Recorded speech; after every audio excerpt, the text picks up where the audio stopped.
Standing at the rear tail end of my vehicle, by the rear fender. As you can see, tapers in. I was standing there, my body not sticking out, and I was crushed, rolled by an SUV going over 70 kilometers an hour.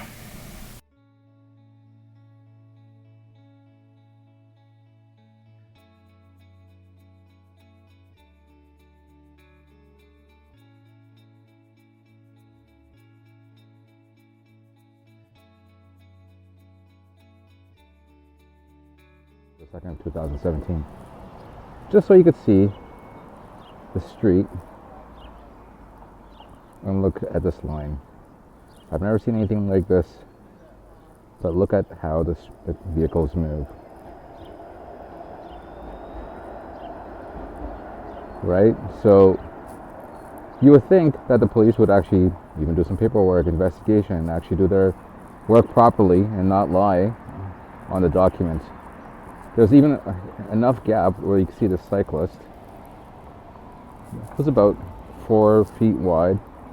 Sort of demonstrate how much the sidewalk is shifting instantly. And see that vehicle just driving towards me? See how it creates a gap in between right there because it came from this side. So imagine the perspective of a vehicle going downwards who's speeding and not taking this into consideration. That's a lot of footing that he's going to lose. But anyways, I decided to just show you guys exactly what the street is like. And so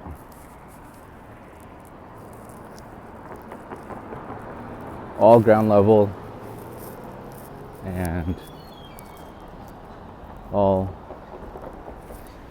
same flat streets. This is the only one right here that slopes down, and no caution, nothing was taken, no investigation, absolutely nothing.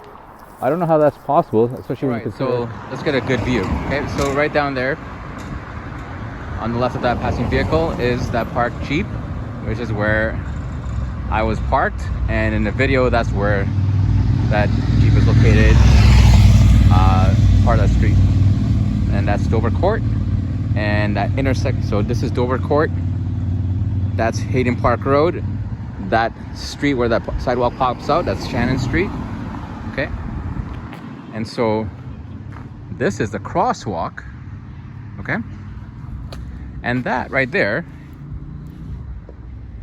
is 14th Division, the Toronto Police. Okay, now you would think they would do their job in terms of actually doing a traffic report, accident report, because also right here is a huge daycare school.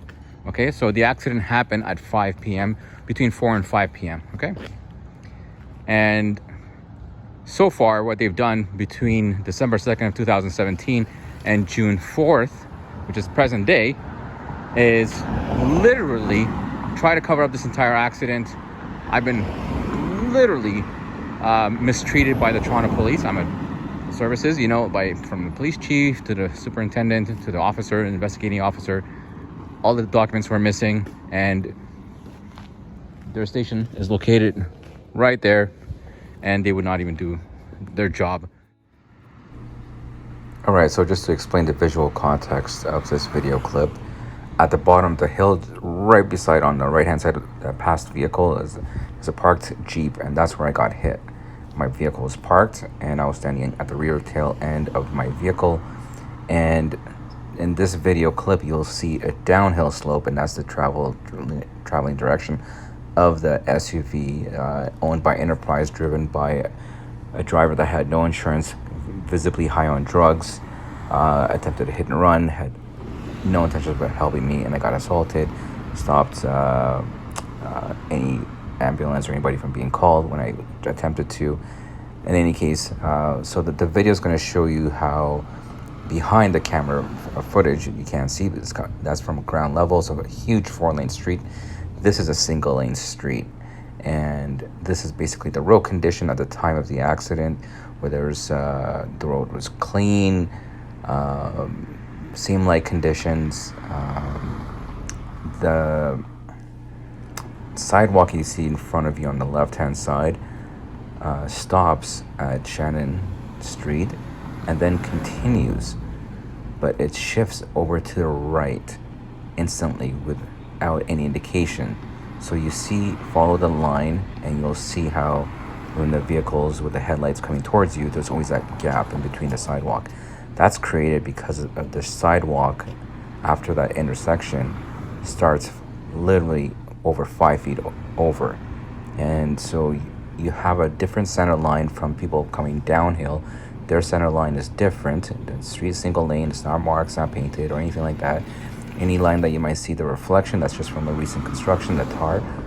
And so now after that intersection, it loses that extra 5 feet approximately because the sidewalk shifts.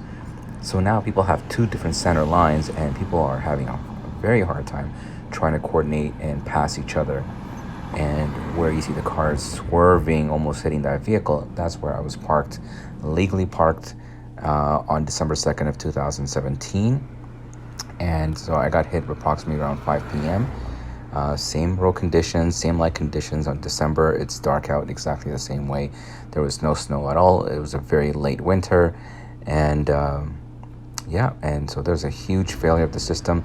The city of Toronto was very hostile towards me when I pointed this out. The Toronto police that were basically, there's a green light, an orange light right down there. You could see that's actually a crosswalk. There'll be a video footage that'll show that later on. Right after the crosswalk is a police station on the right-hand side. And on the left-hand side where you see the cars swerving is a giant daycare school. Okay, so this is a very small residential street, and all these cars are going below the speed limit. And so the maximum speed limit allowed is 40 kilometers an hour. The driver who hit me going downhill was going over 70 kilometers an hour at the very least. Like, he was closing so much distance super fast. So you can imagine how his vehicle would have behaved. And so I was standing outside the rear tail end of my car. It's a 2006 BMW Z4 M Coupe, so the rear tail end tapers in. So basically you have sort of like the rear fender bend bumper sort of blend. And my body was not sticking out at all. I've owned that car for at least 6 years at that point in time. And just trying to lean back against my car, watching the traffic go by. In any case, I guess when you have a situation where there's people who shouldn't be on the road who are, their reaction is going to be a whole lot worse than what you're going to see in the video footage. All right.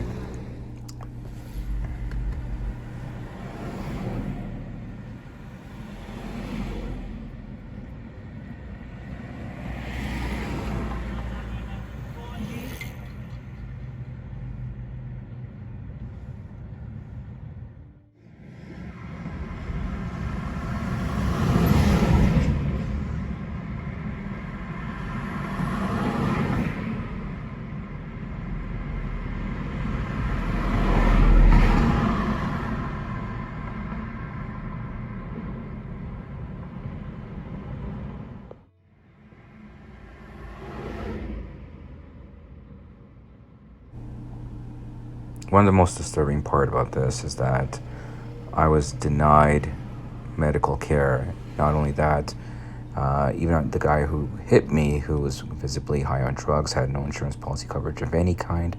When he hit me, he tried to do a hit and run, left me at the scene for 15 minutes on the roof of my car where I was thrown from the tail end, crushed, rolled, snapped, because the SUV was going over 70 kilometers an hour. And I sustained full body injuries, literally from my toe to my top of my head. I have full body injuries. And so at the time, after I was able to slide off my car, because the person was driving forward into that orange light and then would reverse and then back into the right side of that street. There's an intersecting street after the Jeep. So he would just go back and forth and watch me for 15 minutes and never helping. I was able to slide off my car, arms still not functioning, and block his path. And so he was on the right hand side, where inside the right-hand side of that street, this guy impersonated a paramedic. He physically put his hands on my right forearm where my left arm felt like I got stung by a bee and was completely dead, literally from shoulders down, completely dead. I couldn't even move it, nothing. It was just dangling. And my right arm was dangling as well, but I could only clasp my iPhone and I couldn't even use my fingers, nothing at all. And so I struggled to even try to tilt up my arm, and then he grabbed my forearm because this is when I had told to block his path. I told him to get out of his vehicle, and he's like, no police, and put his hand on my right forearm and pushed it down. I was able to maybe tilt it up about 10 degrees. I was just trying to look down because I was wondering, why is my finger functioning? And so he pushed down my hand. That's assault right there. And he says, I'm a paramedic, no police. And in the state of my injury, I believed that he was a paramedic. He also refused. At some point, he put in his phone number into my cell phone. And, there's some sort of, at least something established there. Told me to lay down on the ground, and I couldn't because I don't have my arms that were functioning. And so I walked over to the sidewalk, and there's a little raised ledge about 4 feet high because the houses are a little bit higher on that downhill on the right-hand side of the street, which you can't see. It's called Hayden Park Road. And I laid down on that, I guess you could say, fence, and he pretended to examine me. I was just laying down on it, looking up into the sky, and he used that opportunity. He said, oh, you're fine. I believe I got a clearance from an actual paramedic, and by that point, my arm started to function, so I believed him. So the timing was just ideal, I guess. With that information that I just received, that I was okay because my arms just started to function. And I was still laying on there, just tilted up, and he was gone.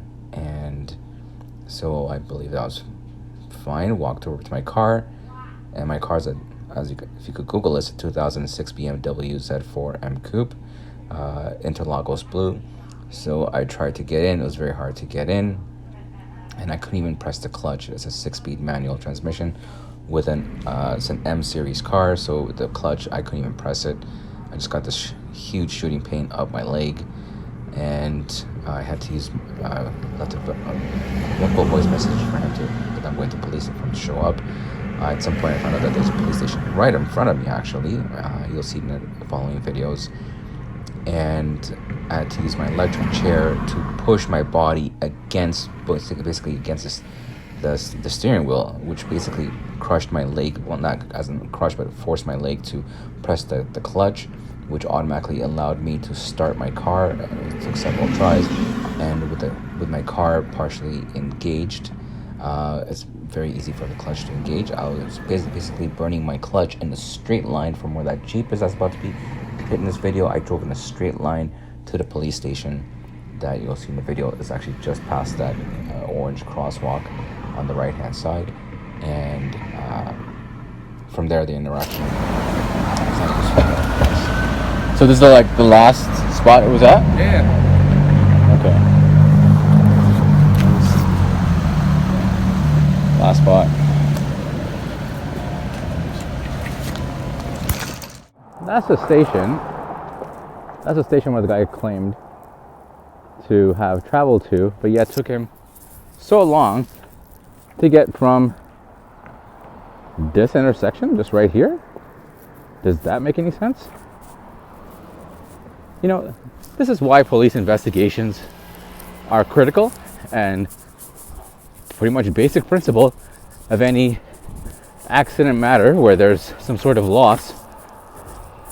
But yet, all that exists in the folder for this accident is the police report that I got at the emergency hospital, Toronto Western Hospital that night, with an incompleted report that had basically my information, the officer's information, the incident report number and the driver's name, but obviously the part that has insurance, all missing.